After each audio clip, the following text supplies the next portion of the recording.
qu'il est préférable d'obéir et de renoncer à son propre sens. C'est quelque chose de bien grand que de vivre sous un supérieur dans l'obéissance et de ne pas dépendre de soi-même. Il est beaucoup plus sûr d'obéir que de commander. Quelques-uns obéissent plutôt par nécessité que par amour. Et ceux-là, toujours souffrants, sont portés au murmure. Jamais ils ne posséderont la liberté d'esprit, à moins qu'ils ne se soumettent de tout leur cœur, par obéissance envers Dieu. Allez où vous voudrez, vous ne trouverez de repos que dans une humble soumission à la conduite d'un supérieur.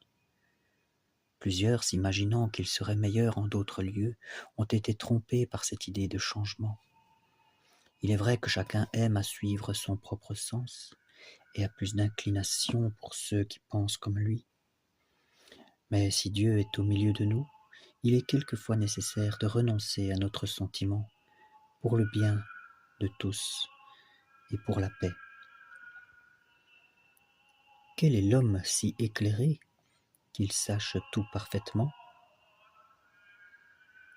Ne vous fiez donc pas trop à votre sentiment, mais écoutez aussi volontiers celui des autres.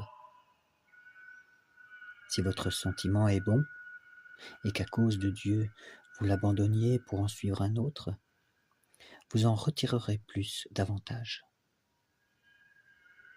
J'ai souvent entendu dire qu'il est plus sûr d'écouter et de recevoir un conseil que de le donner.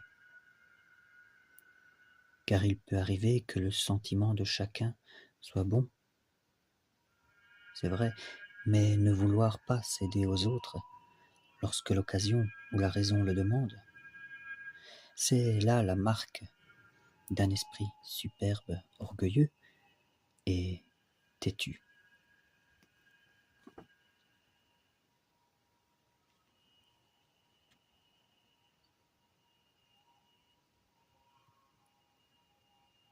Au nom du Père, du Fils et du Saint-Esprit.